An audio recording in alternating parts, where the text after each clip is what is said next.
So I've been thinking about gender reveal parties. As one does. As one often does. As one, muses long into the night. Been having to think about them, and I think there's money to be made in that.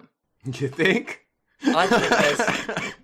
I have a feeling that gender reveal parties are only going from strength to strength. You think that's not, that there isn't a lot of money already being made off of gender reveal parties by stoking culture wars and grifting online? Oh, there's so many ways to make money off of gender reveal, Steph. That is true. There's just so many ways to make money off of stoking a culture war. I mean, you could get $500,000 in crowdfunding and then put out an asset flip while having the temerity to attack other developers. That's just one of the things you could do. But I've been thinking, right? Sure, as implied, gender reveal parties, bit of a saturated market, plenty of vultures chewing on the carrion of the culture war corpse. I think what we need to do is subvert the market. Okay, I'm interested. Oh, I've had a great idea. Gender obfuscation parties. Oh. Right? We take the concept of the gender reveal party and we turn it on its head. We hold its face up to a mirror, a skewed mirror mind, and we disrupt the market. So a gender obfuscation party is pretty much as the name implies. Parents-to-be expecting have a party where instead of revealing the gender that is going to be assigned to this child, they do everything they can to hide it. It starts with a belly curtain. A ritualistic curtaining of the belly to shield it from covetous eyes that may want to get a torch and shine it in the pregnant person's back and then put their eye really close to the tummy to see if they can see the outline of a dinkle. We'll put a stop to that with a belly curtain. I'm going to make sure it's lead. Don't worry about that. I was thinking I had a very different path that this was going to go down because my gender obfuscation party idea was post-birth. Well, I've got a couple of ideas for that too, but let's hear yours. Well, I was sort of thinking we could turn this into a whole Disney level experience that begins, during the prenatal process, Oh, you're talking like designing the queue to be part of the aesthetic sort of thing. Exactly, right? Yeah. And so, when they are near the expected date, you take them into the facility and they get the best medical care and all that. They give birth to the child and then they leave with the child with a range of androgynous clothing options and all sorts of stuff.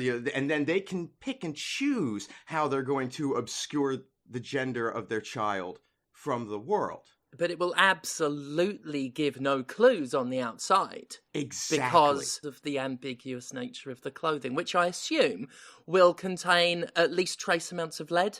Absolutely. Of course.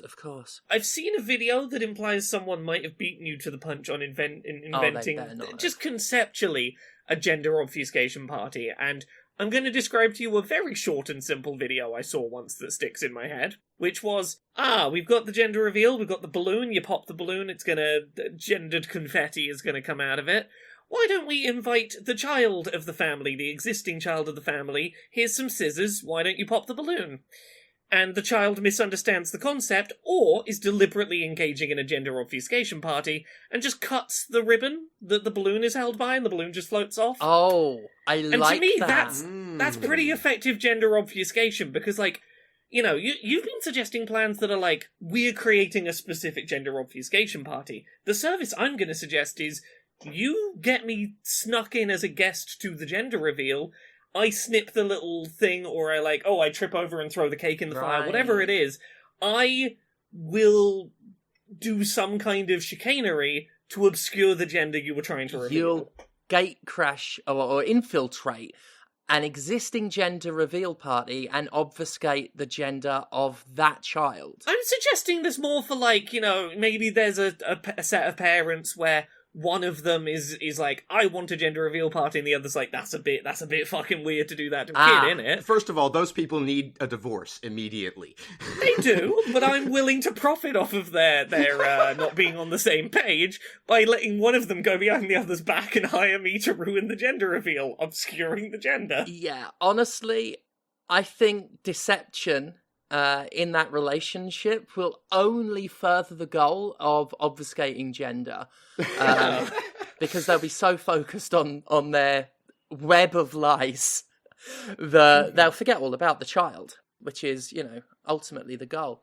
I think you're right. There is, like, an actual, first of all, your idea is far more sustainable as a business. Let's just be completely honest. You haven't heard my ultimate end game, which I think you'll find is not only sustainable, but very economic and scientifically accurate.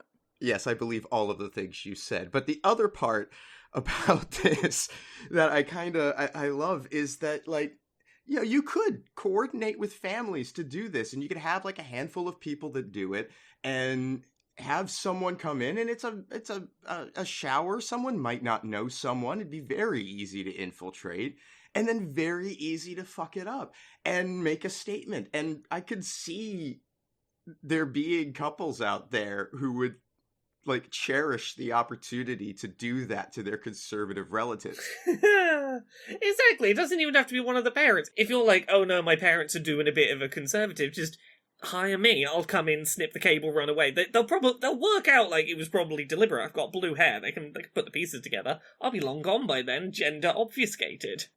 So you're saying you're not interested in waiting for the child to be born, applying syringes to it that would extract the gender, and sealing that in a lead-lined box, taking it to Alamogordo, New Mexico, and sticking it in that landfill where the E.T. cassettes used to be. Oh, don't get me wrong, that's part 2.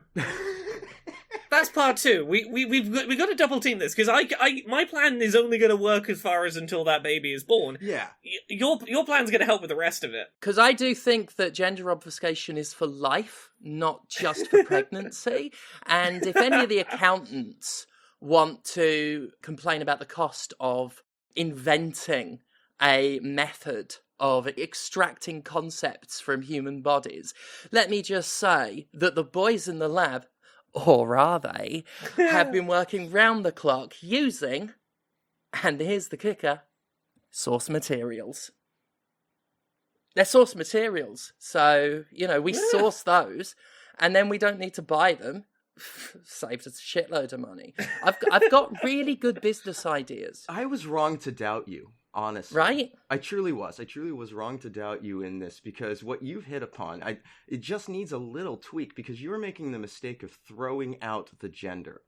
Now, you warehouse the gender, and you charge the family a rental space on that storage of the gender. Now you've got them tied in. They're in your ecosystem. They can't leave. What are they gonna do if that gender gets out now? They're pot committed. I like it. If we do that, I do reserve the right for the warehouse to have massive cardboard boxes that house them. Don't worry, they're lead-lined. And every day, David Duchovny walks down it like that scene at the end of the first X-Files episode. I know it wasn't David Duchovny that was in that scene, but he's the name I'm thinking of right now. I think this not just has the potential to solve a lot of culture war issues and make parents' lives easier and better. I think we can single-handedly save the lead extraction industry with this. Oh, absolutely. Absolutely. And that's what it's all about, right? What? No, Conrad, don't give the game away. I'm not working with Big Lead. I'm not working with the roofers of churches and companies that are furious that Games Workshop changed the materials of their miniatures. I'm not trying to bring back lead miniatures and lead pencils. I am a bit annoyed that they changed the materials, but I'm annoyed that they went to plastics from pewters, because they had pewter forever. Well, I was close to inking a deal with Big Plastic, but they rejected the final offer. They kept asking what my obsession was with going to a New Mexico landfill. And then they pointed out that the ET games were cartridges, not cassettes. And then I said, fuck off. Don't correct me.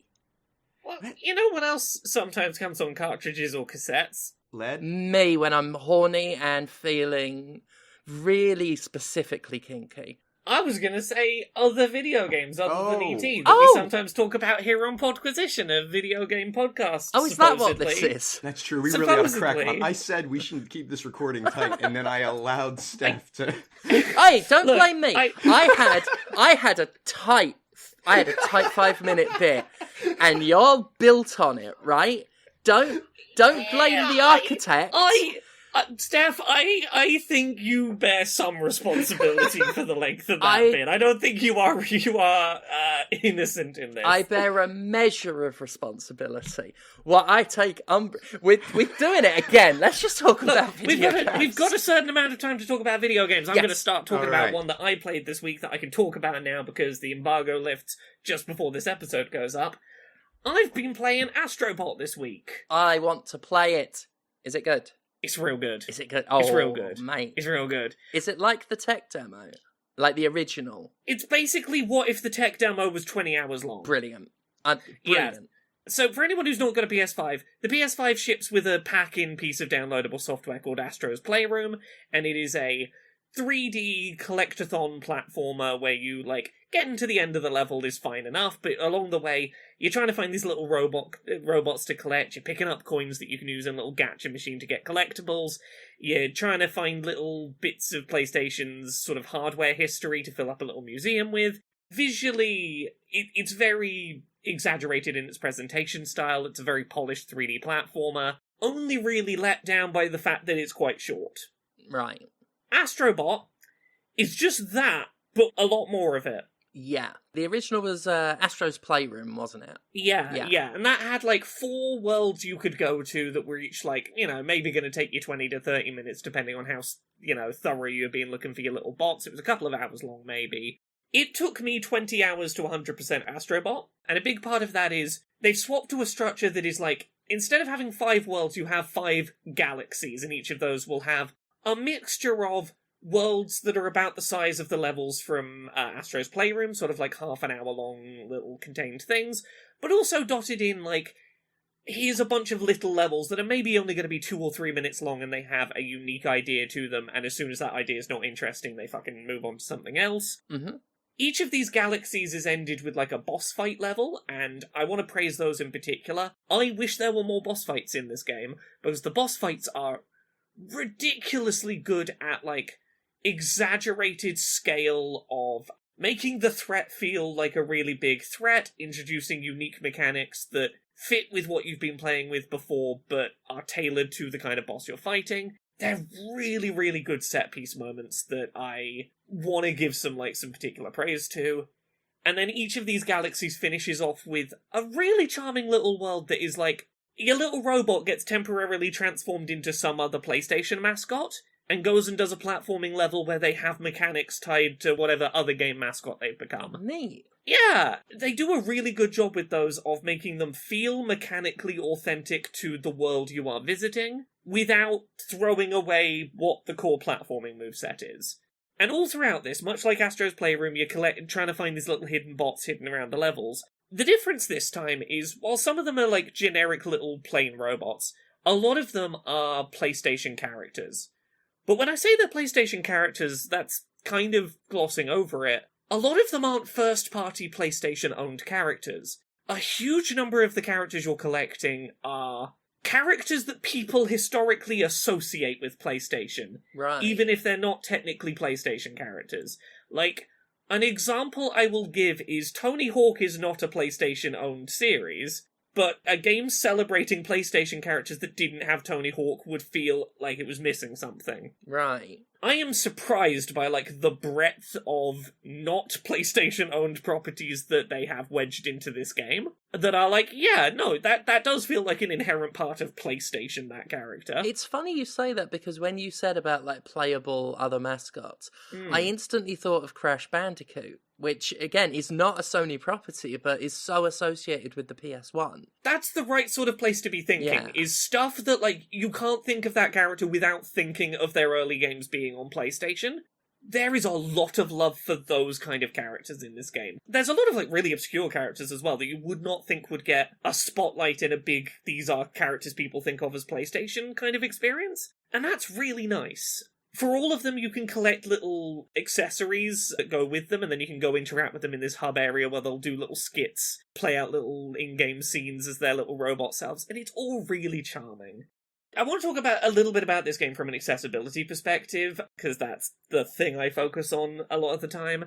Astro's Playroom, the little packing game, did have some accessibility barriers to it, particularly that became sort of apparent when the PlayStation Accessibility Controller released last year, in that game could not be played without using a DualSense. You couldn't just play it using PlayStation's Accessibility Controller, because it had mandatory motion controls and mandatory touchpad swipes. This does fix both of those. You can turn motion control inputs into just analog stick inputs, and the game never asks for touchpad swipes, and I was like, cool. That is good. There is a new accessibility barrier that is introduced of note, though. There's a couple of times where to collect specific collectibles in-game, you need to hold the DualSense controller and blow into it, the way that you used to have to with certain DS games. If that is a problem for you, you can't do that with just the accessibility controller on PlayStation. So it's like, yay, I'm glad you heard the accessibility concerns. It sucks that you didn't notice you added another one in. But I think my main other thought about it that has really stuck with me is, like, one of the things that really elevated Astro's Playroom as a game is that game released, like, 4 years ago, and I still think there is no game that has done as good a job as Astro's Playroom of making all of the fancy controller features really come together for a game. I think it's the best tech demo that I've ever played. Yeah. Like, it's by miles the best one. Also the only game I've ever played on PS5 so far that actually makes a pronounced use of that, the rumble that can do different things. Yeah, the fancy rumble, yeah. Yeah, I don't see many other games that really do anything stand out with it. For anyone who's not played Astro's Playroom, they do a lot of stuff with, as your little robot's running around on different surfaces, you can feel the different materials that are being run across. Like, there's rain falling down, you can feel the pitter-patter of rain sort of tip-tapping on the top of the controller. They do so much stuff with that game to really sort of elevate that feeling of connection to what's going on through very smart use of rumble. This continues to do that. This, over 20 hours, finds a bunch more interesting ways to go, that's a really cool use of rumble I hadn't expected. The one that keeps sticking in my mind is there's a level where you're running around on, like, ice cream sprinkles. The crunch underfoot of I'm stepping on sprinkles. It is such a specific thing to try and convey. Yeah. I keep thinking about that one moment and going, someone really put thought into how do I make this feel like a sprinkle crunched under my foot. And it's completely unnecessary, but it does nicely take what was already a very high-quality 3D platformer and just bump it up a notch. Just lifts it up a little. If I was ever going to say that a non-Nintendo company had reached Nintendo levels of quality with a 3D platformer, I think this is it.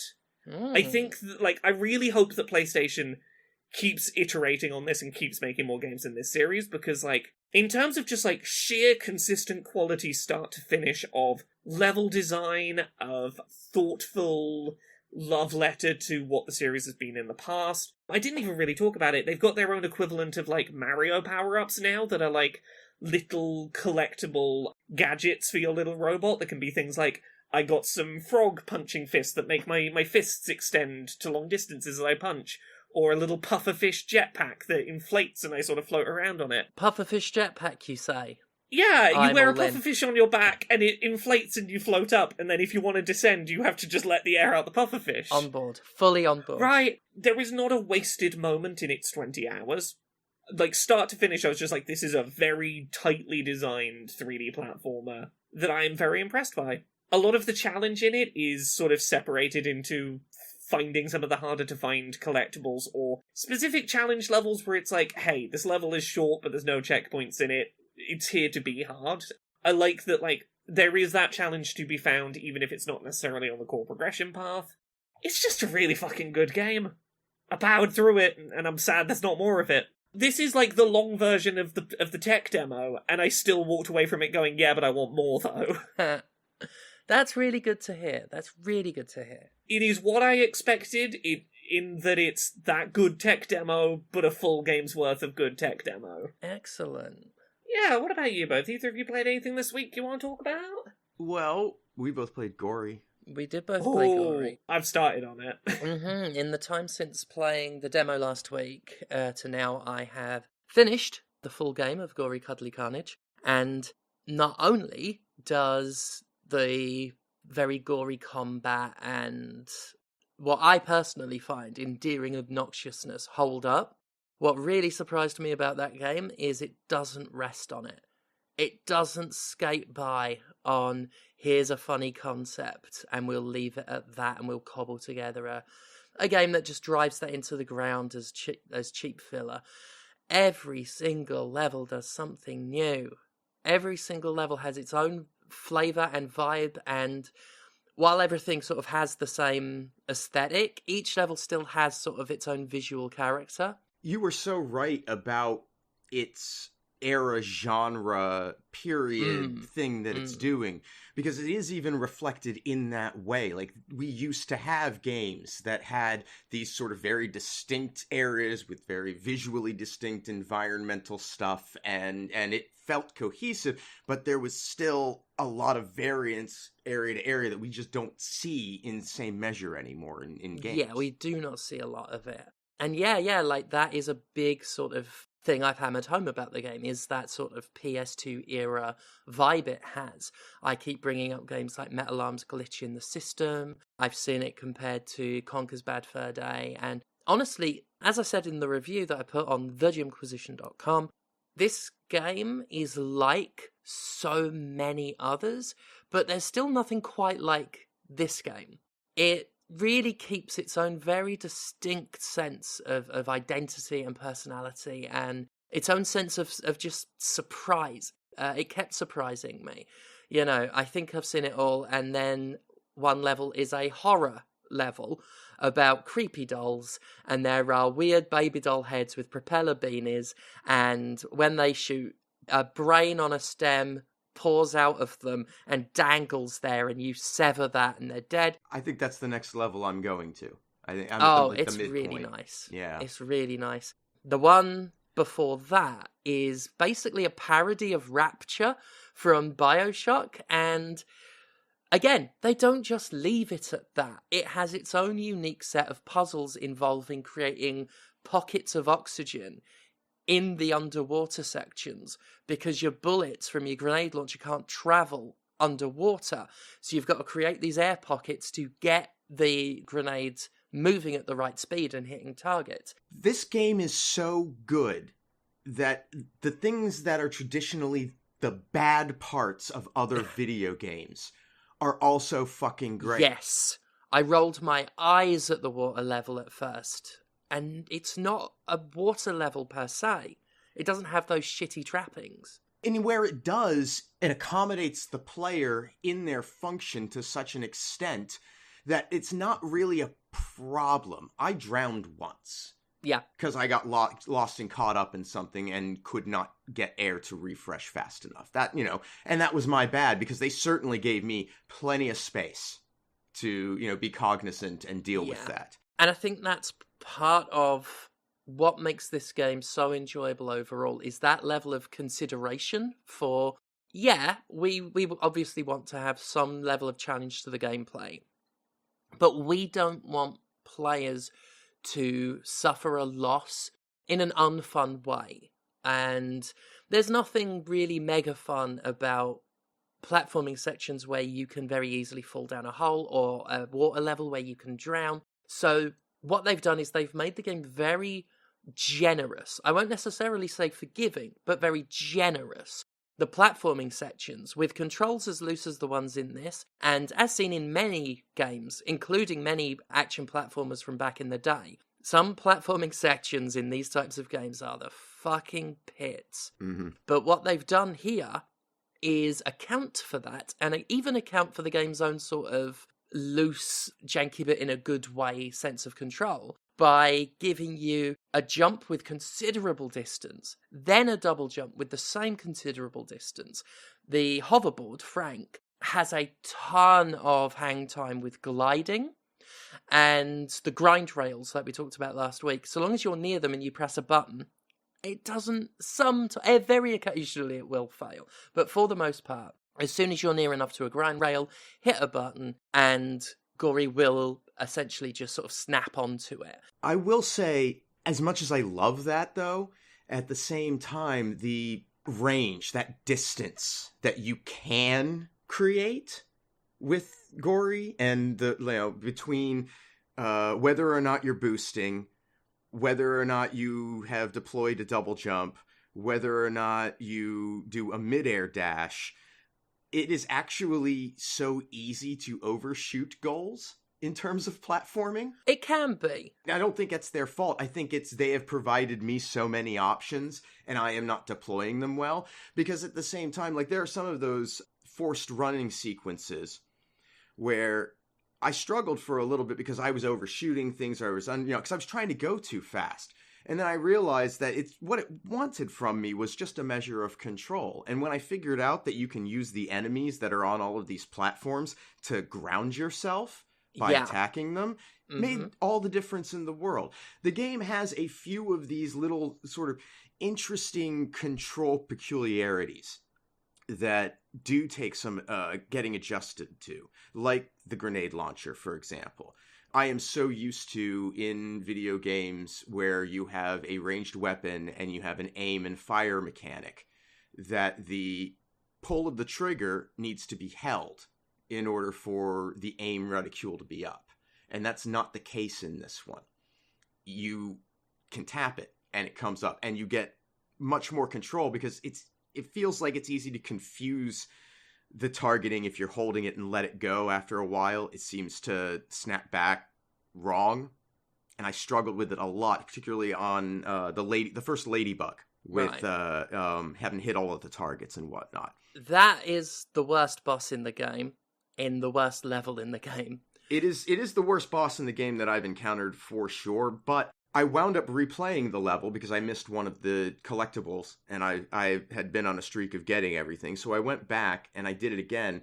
And once I had done it the second time, I had no problem whatsoever. I found the same thing because I live streamed it and I wanted to show the game from the beginning. So I replayed some levels, and I had played up to completing that third level, which is a sort of factory full of toxic slime, which, even though I think it's the weakest level, it's still got the manager in it. It's still got the computer with a child's voice that, like every character, says the fuck word a lot and really nails that, what I consider a principal truth of comedy. It is funny when cute things say fuck. It is funny when monsters say fuck. Yeah. And cute monsters say fuck in this game all the time. But yeah, even though it is the weakest level, on a second playthrough, I did find it much more enjoyable. That is the level where there is quite a bit of glitching in those chase sequences in particular. I had a few occasions of a door would open, I'd go into a room and it hadn't loaded yet. And there's not even any floor, so I just fell through it. But it is the only level in which there are issues. Are you playing this on Switch? Yes. Okay, that would explain it, because I had no struggle whatsoever on PC with that. Oh, well, even better then. Yeah. But yeah, certainly on Switch, that was an issue. But even then, it was the only level in which there was an issue, and everything else played great. There is a lot of tools at your disposal. Even I found on moments where I overshot the platforming, I still had enough tricks in the bag to course correct. There's so much ability to course correct where other platformers don't have that, yet have controls just as wonky, and they're just a horrible shit show. One issue with the game is it does have many tricks. It does have a lot of tools and toys to play with. But the spin move, where you're basically a big spinny blender, is so good that I didn't find much use for half of the things Gori could do. To the point where, and one of the big problems is the most common enemy type you fight, the unicorns with the blades for arms, They're the most common enemy type, and they are resistant to your regular attacks, which I do not think they should be. They are predominantly weak to the spin attack. And then the big monsters, some of them might need a little tactic like shooting with a grenade to stagger, but once that happens, the quickest way to get their health down, spin attack. The quickest way to barrel into any type of enemy, spin attack. Unless they've got the bubble shields, then you use the wrecking ball. And the spin attack for me became such a crutch because there really was no other thing that was anywhere near as effective, especially because of the resistances of the regular enemies. I was on the last level when I found out that the regular attack Gori does can combine the blades and the wrecking ball to create new combos. I had no cause to regularly attack, unless I was in the air hammering the attack button to zip from flying enemy to flying enemy, which is incredibly satisfying. The game is still incredible fun as a whirling dervish. You know, I've loved the game playing predominantly that, but I really thought it was a shame because I tried some of those combos out of combat, because in combat, it's so chaotic and there's so much resistance to regular attacks, there was no point. And it's a shame because those little combo attacks are really neat. There are these really neat little combat animations that I never really got to appreciate. Yeah, that and the shield is all but useless because to attack the enemies that shoot at you, you've got to drop it, and then they're launching I hate the shooty corns. They're the most consistent frustration I had with the game. Not necessarily because they'll kill you, but because they will break your score multipliers by hitting you. And I really think what should have been done was when you deploy a shield and deflect their bullets, it should be a guaranteed deflection back at them. There is RNG involved in deflecting the bullets back at them, and the RNG isn't even in your favour. One thing this game seems to want to do with the bubble shields, and the enemies that need grenades, and the enemies that need other certain attacks, it's clear they want to encourage the use of everything, and they want combat to feel varied, and I think they hamstrung themselves with just little things that don't make the game unenjoyable, but could have made the game just that little bit more varied and really incentivize using more things. I found no real cause to upgrade the shield. I did upgrade the wrecking ball, but after a while I was like, I'm barely using this. I only use it to crack open the shield because, again, spin move. Yep. It takes health down so quick. Little things like making regular enemies more weak to regular attacks, being able to reliably deflect projectiles, little things like that would have incentivized me to make use of a lot more of that stuff. I don't use the shield at all. No, I stopped after a while. I forget it exists. I see no point in it. I agree with you about the shooty corns, but I think the problem is less with them as an enemy type and more the scale of the environments that they are deployed in. I think a lot of times in a lot of these combat arenas that you're fighting, because they want to give you access to all of the little bits and bobs, your rails, your wall, signs to grind on, little and other environmental, there's so much space. Just tons and tons of open space. And the little fuckers do run away when you get near them. Yes. And traversing that distance to deal with, or even to locate, where, in fact, the thing I appreciate about the shooty corns is at least when they're the enemy that's around, I can find them because they're shooting at me. And there is like something indicating where I should be looking to find an enemy that might be blending into the environment visually. So my issue is the size of a lot of these environments. I feel like if they were a little tightened up, the shooty corns would be less of an issue, but the enemy type's a problem. I think there's definitely a good bit of truth to that. I do find them irritating in general, but I do agree that a big part of that is that they are so spaced out, and it is hard to get to them without them shooting. And yeah, the shield, not the best way to approach them. I found that jumping and, because then they try and shoot upwards at you, but they can't lead you. Or they cower. They cower if you get close to them. They do, yeah. They once you're close, they start trying to run. And they don't shoot for a good while after that. So, yeah, the shield, it is puzzling that they did... I mean, yeah, some of the way they balanced the enemy types and the resistances, I think it would not take much retooling to, I think, realise the vision they have for that combat system. Right. But, again, in its current state, I was having a fucking laugh. I was still having a fucking laugh. It's real good. It's real good. I'm having a lot of fun with it. And it is, like, it's not going to be for everyone. Definitely not. The audio-visual presentation is an assault on the senses. I suffer from migraines and can get some sensory overwhelm. I will say, for my part, I didn't actually have issues with this one, but I know some people will. And the script, I've seen criticism of its sense of humour. For me, again, the unrepentant obnoxiousness of it makes me laugh in and of itself, because it just has the fucking audacity. And I think it's helped by the fact that it isn't being edgy with it. It's got the appearance of being edgy, but it's too silly for that.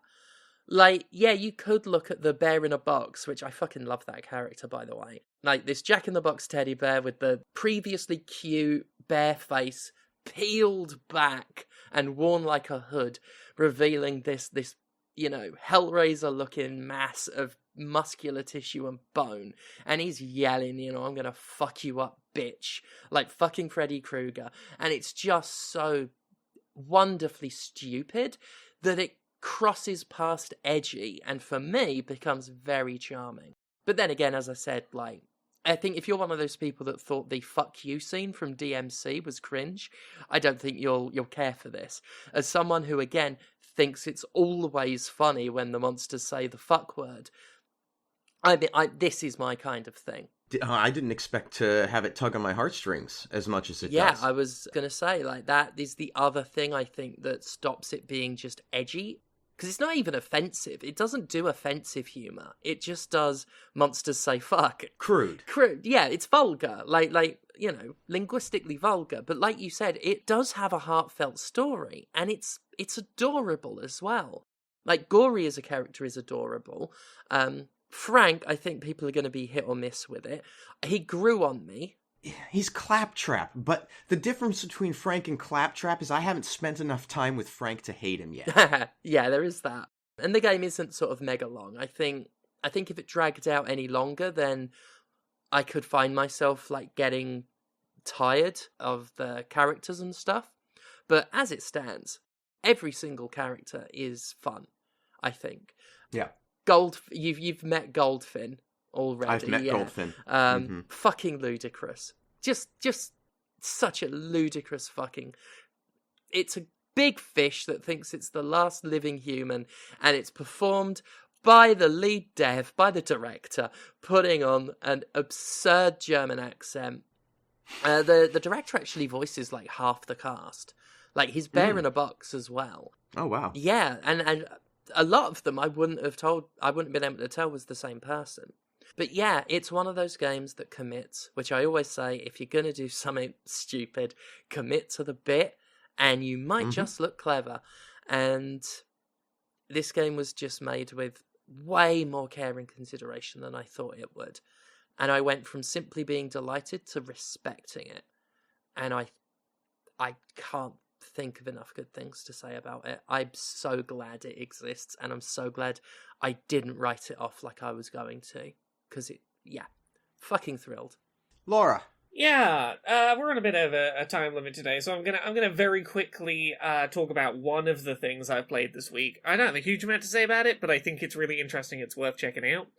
I've been playing a game called Desvelado this last couple of weeks, which is a sort of hand-drawn looking art style, side-scrolling platformer where you play as a little vampire bat in a castle. And every room you enter into, your challenge is basically to put out all of the candles in a room to open the door to the next room. And there are things that will make that challenging. Sometimes there'll be enemies and ghosts and things in the room that will move on predictable pattern paths, and if they move over one of the candles you've put out, they will relight it, and you're sort of trying to work out how can I do my platforming to put out all of these candles quickly enough that they're all out at once at one time so I can progress. Character design is adorable. Music's really nice. It controls really well. It makes very good use of a limited set of movement tools to feel like it's presenting a very varied set of challenges. If you're just looking for a nice platformer that has very contained challenges, where it's like, the challenge is this room, I can see everything, how do I do the very clear objective? It's a really nice one to dip in and out of. I've been playing little bits of it every now and then throughout the last couple of weeks, and I think it is well worth checking out. There we go. That's a very quick one. Conrad, you played anything this week you want to talk about? I did. I played a game called Squirrel with a Gun. Is that out now? It's out. Oh, I've been looking forward to it. I didn't realize till today it was out. It is out. It is fan-fucking-tastic. Yeah? Like, I'm getting a real thrill out of it. I will say it is a very springy platformer. A very springy 3D platformer, and so it is not coming off of Gori. It's gonna feel, you're gonna feel the difference in terms of of your accuracy and so forth.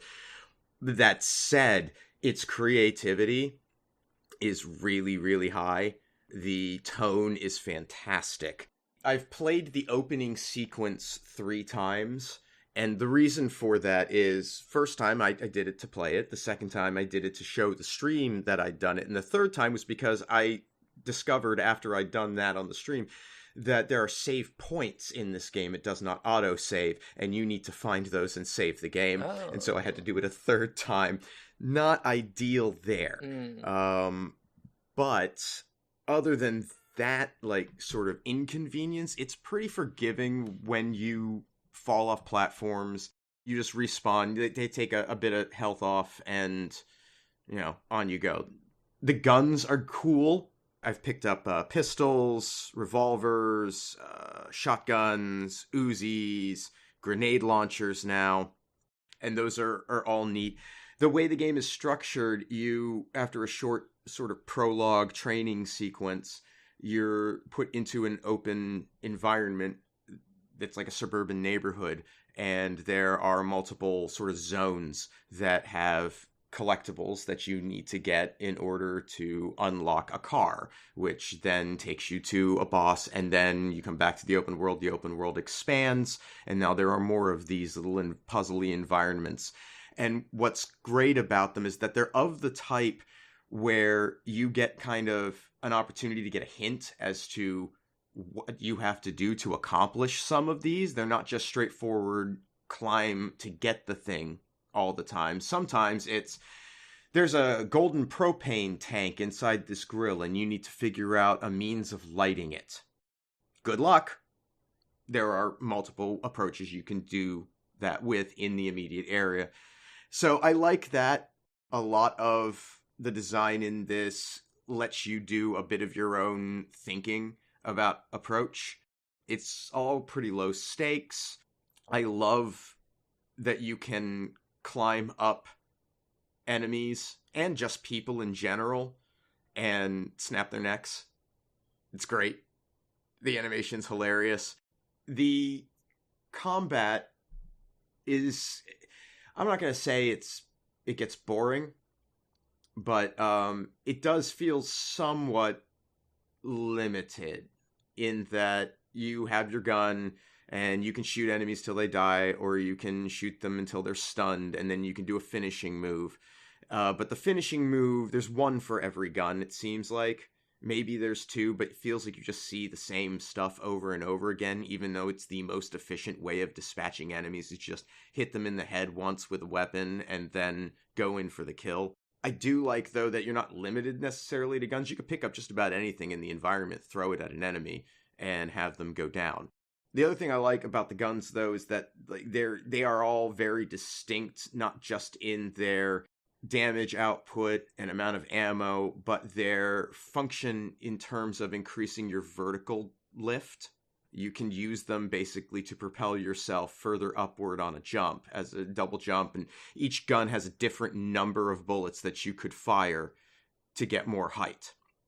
And that works really well. The submachine gun is great for getting height, but the counter to that is every gun also has a lot of kickback because you're just a little squirrel with a gun. And so you have to deal with that backwards velocity from every shot, which can knock you off platforms very easily if you're not paying attention to your environment.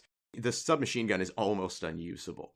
Like, you have to use it in burst and keep running forward, or it will just fly you off in a direction.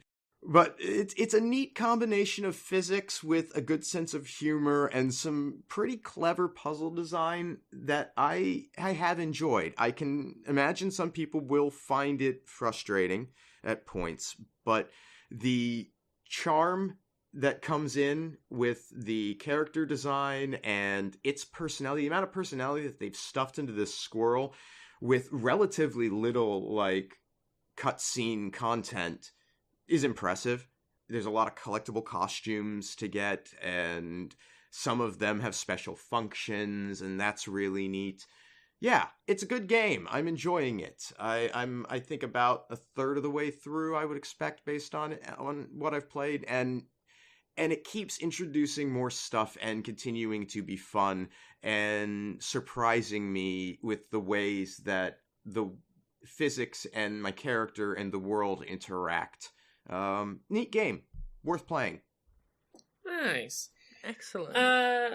Anyone else got anything they want to talk about this week before we do a little bit of news? Pressed for time, so I'm not going to bang on about Quake and Quake 2. I'll try and remember next week. They got rid of Thatcher's tech base. They did do that on the Doom things. Yeah, fucking hell. Yeah. Thatcher, the most acceptable target the UK could offer you.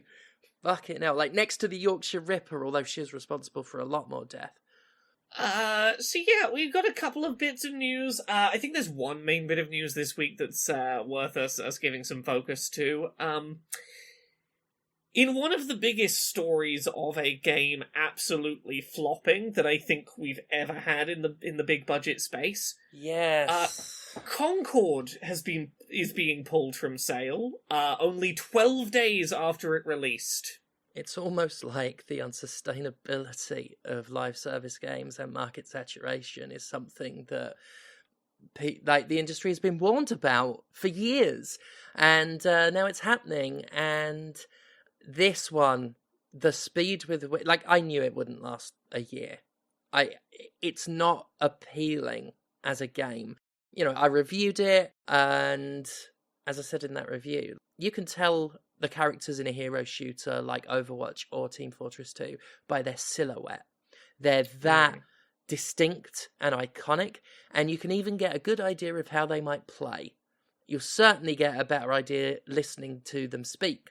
Not in Concord. None of them are appealing. None of them are they don't stand out. They're not distinct. There's no one you can latch onto. They don't even speak with any distinct personality. It was not going to last. But I didn't expect 2 weeks. I learned about that while I was live streaming, and I went silent for 5 minutes. Yeah. So the gist is 12 days between the game releasing and them announcing it was being shut down. I think the shutdown is slightly over 2 weeks from release. It's 16 days total. The game will be live. They are refunding everyone who bought it and have basically said, hey, we're gonna go back to the drawing board and see if we can turn this into something that people want.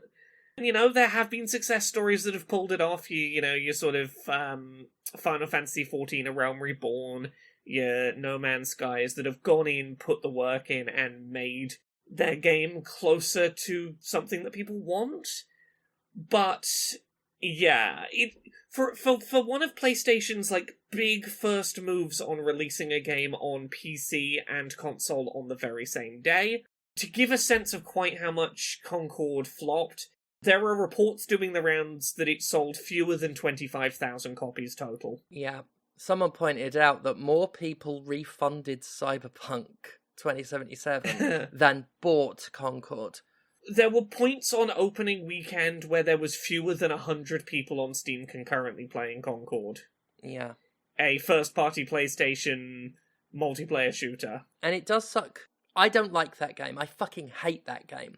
And even if I took out the personal reasons for hating it, it is an aggressively mediocre experience. And I don't think it was ever going to succeed. But it is still fucking shocking.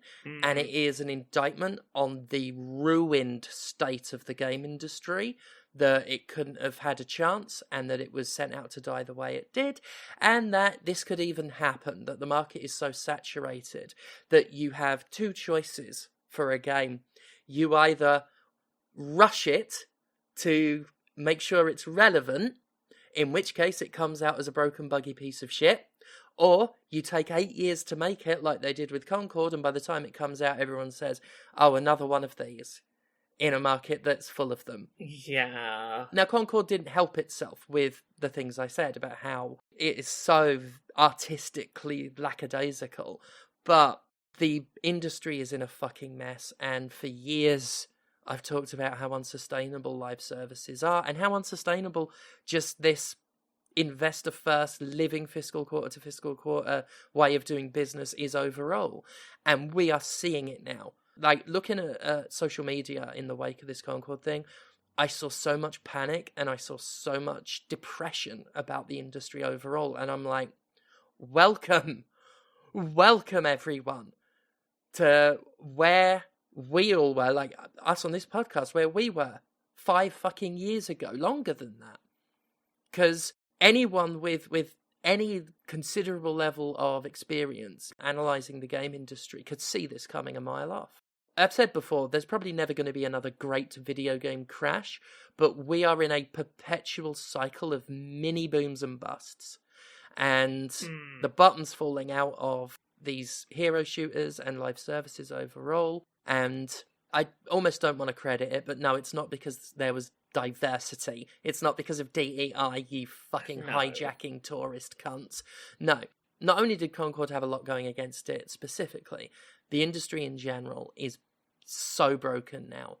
It has been broken to pieces by the least qualified people on earth to run the business, who are all running the business and running it into the ground, no less. For the game to not even be given 3 weeks to not even have a month to prove itself, no one can look at this business and say this is healthy.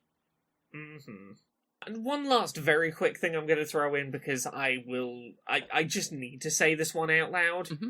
You know Phil Spencer, a man who is paid a lot of money, many millions of dollars, to have good ideas about what a video game company should do. Yeah, he's a video game executive, one of the biggest financial drains on any game company. Yeah. Well, he has this week admitted, in a panel at PAX West, that he's made some of the worst decisions about how to run a video game business. Yes, he's an executive. One of the biggest financial drains on any game company. In his own words, I've passed on some of the worst, made some of the worst game choice decisions. This is him referring to a list of the many, many, many major blockbuster game franchises that he had an opportunity to make be Xbox things, and he just said no to. Like a person who is admitting he's bad at his job, despite being paid millions to do his job, admitting he made very big bad mistakes and still got paid millions of dollars despite making those big bad mistakes in his career. Just worth acknowledging any time a CEO acknowledges. Oh, yeah. My job is to be the most smart at video games, and I kind of suck at that sometimes. Yeah. And you know, it goes right back to the Concord thing. Like, the live service gold rush is by far one of, if not the dumbest things the game industry has ever done. One of the dumbest things video game executives all glommed onto because time is finite. And I said it again over 5 fucking years ago. You can't have a market full of games that are built on the premise of dominating a player's time. Because there's only so much time to go around. And if people are already playing Overwatch, they're not going to buy Overwatch but different.